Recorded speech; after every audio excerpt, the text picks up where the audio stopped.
لوگ اکاؤنٹ میں پیسے رکھتے ہیں، اس پر فری منٹس ملتے ہیں، سود ہے، پکا ٹھکا سود ہے، سکہ بند سود ہے۔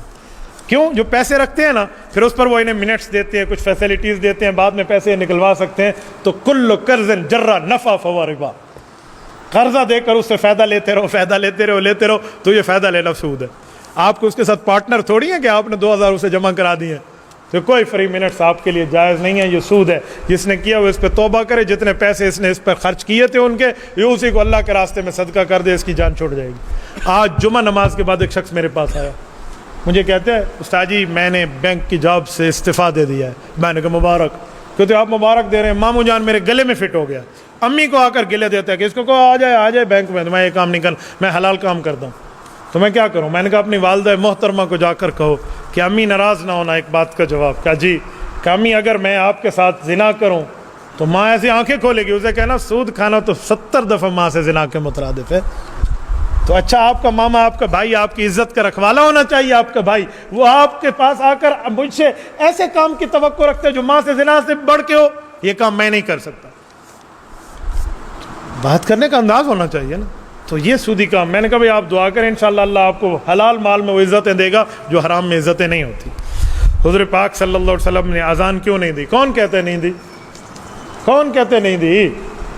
جو کہتے ہیں نہیں دی دلیل اس سے لو۔ میں تو حضور پاک کے اذان دینے کا قائل ہوں۔ حضرت حسن اور حسین رضی اللہ عنہما کے کان میں پیدائش کے بعد اللہ کے رسول نے اذان دی ہے۔ آپ کیسے کہتے ہو اذان جائز رہی ہے؟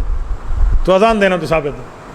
باقی کہیں گے مؤذن بن کے کیوں نہیں دی؟ بابا رسول اللہ امام الانبیاء ہیں، مؤذن الانبیاء نہیں ہے، مؤذن امت نہیں ہے۔ رسول اللہ امام الانبیاء ہیں، امام الامت ہیں، رسول اکرم صلی اللہ علیہ وسلم امام ہے۔ تو اس کی کئی وجہیں ایک علمی بحث ہے، اتنی حد تک رکھیں جتنی حد تک اس کو رکھنا چاہیے۔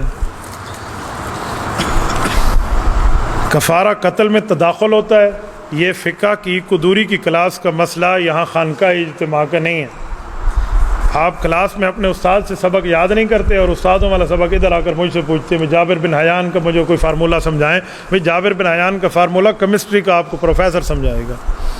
نبی پاک صلی اللہ علیہ وسلم کا نماز جنازہ کس صحابی نے پڑھایا تھا؟ بھائی نبی کا جنازہ نہیں ہوتا، کسی نبی کا جنازہ نہیں ہوتا۔ 1,24,000 انبیاء میں جتنے انبیاء وفات پا گئے، کسی نبی کا جنازہ ہے تو آپ دکھا دیں بھئی یہ امام ہے، یہ مقتدی ہے، یہ اللہ اغفر لحینا میتنا کوئی ہے؟ کچھ بھی نہیں ہے۔ نبی کا جنازہ نہیں ہے، نبی پر صلاۃ و سلام پڑھا جاتا ہے، اسے جنازہ کہتے ہیں، اسے جنازہ کہتے ہیں۔ حضور کے جنازے میں نہ کوئی امام ہے نہ کوئی مقتدی ہے۔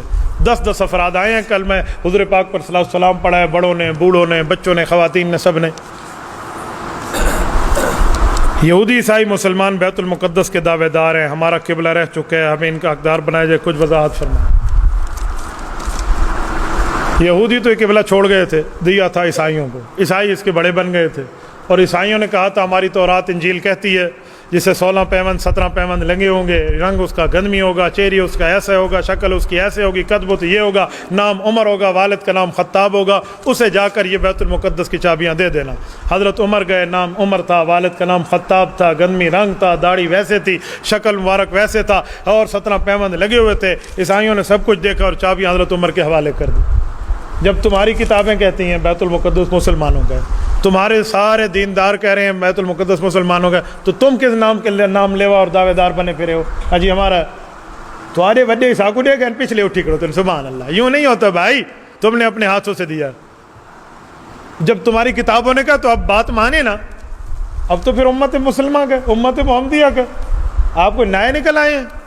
ایسے نہیں ہو سکتا کہ ان کا حقدار ہے فلاں ہے فلاں ہے۔ مسلمانوں کے کنٹرول میں ہوگا اور رہے گا۔ ہاں مسلمانوں کا دل بڑا ہے، ہم انشاءاللہ تعالی ان حضرات کو ان کی عبادت کی حد تک ان کے کونے میں گنجائش کی اجازت دے دیں گے۔ مسلمان بڑے ہیں، بڑے کا بڑے والا دل ہوتا ہے، لیکن اس کا مطلب یہ تھوڑی ہے۔ آیا صوفیہ کھولا ہے نا حافظ طیب رجب اردگان، ترکی کے پریزیڈنٹ دامت برکاتہم نے، اللہ اس کو جزائے خیر عطا فرمائے، ہر مذہب کے والے کے لیے اوپن ہے۔ آپ ترکی جائیے، استنبول جائیے، میں نے دیکھا آیا صوفیہ اندر جا کر دیکھے، سارے آتے ہیں۔ اسے کہتے ہیں مسلمانوں کا دل۔ آپ نے مسلمانوں کا دل دیکھا کہاں ہے؟